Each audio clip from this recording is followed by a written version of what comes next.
पेट र दिमागको सिधा सम्बन्ध अर्थात् gut is equal to second brain. यदि तपाईँलाई एन्जाइटी र डिप्रेसन जस्तो समस्या छ भने समस्या दिमागमा मात्रै होइन, पेटमा पनि हुन सक्छ है।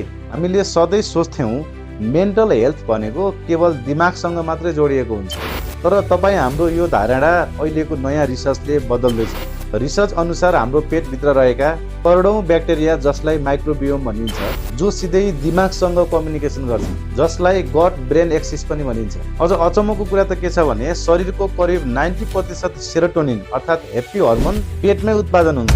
वैज्ञानिक तथ्य भन्छ जसले हाम्रो मुड, स्लिप र इमोसन कन्ट्रोल गर्छ। ब्रेन र पेट अर्थात् गटको सम्बन्धको बारेमा तपाईँले धेरै अनलाइन साइटहरूमा यसको विश्लेषण गरिएको पाउनुहुन्छ। जस्तै यहाँ देख्न सक्नुहुन्छ पबमेडमा ब्रेन र गटको डाइरेक्ट सम्बन्धको बारेमा विश्लेषण गरिएको पाइन्छ। त्यस्तै नेसनल इन्स्टिट्युट अफ हेल्थमा र स्ट्यान्डफोर्ड मेडिसिन म्यागजिनमा समेत गट र ब्रेनको डाइरेक्ट सम्बन्धको विश्लेषण गरिएको पाउनुहुन्छ। त्यसैले पेट खराब हुँदा मुड पनि खराब हुन्छ र पाचन प्रणाली बिग्रिँदा एन्जाइटी बढ्न सक्छ। त्यसैले गट अर्थात् पेटलाई सेकेन्ड ब्रेन पनि भन्ने गरिन्छ। त्यसकारण दिमागको हेल्थलाई सन्तुलन राख्नको लागि फाइबर रिच डाइट, प्रोबायोटिक जस्तै कर्ड र फर्मेन्टेड फुड अनि हेल्दी लाइफस्टाइल अत्यन्त जरुरी हुन्छ। किनकि तपाईँको गट हेल्दी छ भने ब्रेन पनि हेल्दी हुन्छ। अब सोच्नुहोस्, यदि तपाईँको दिमागलाई सन्तुलन र स्वास्थ्य राख्नु छ भने पहिला पेट ठिक राख्नुहोस्। र आशा छ यो भिडियोबाट पेट र ब्रेनको डाइरेक्ट सम्बन्ध पक्कै पनि बुझ्नुभयो होला। र यस्तै डाटाबेस मेडिकल फ्याक्टको लागि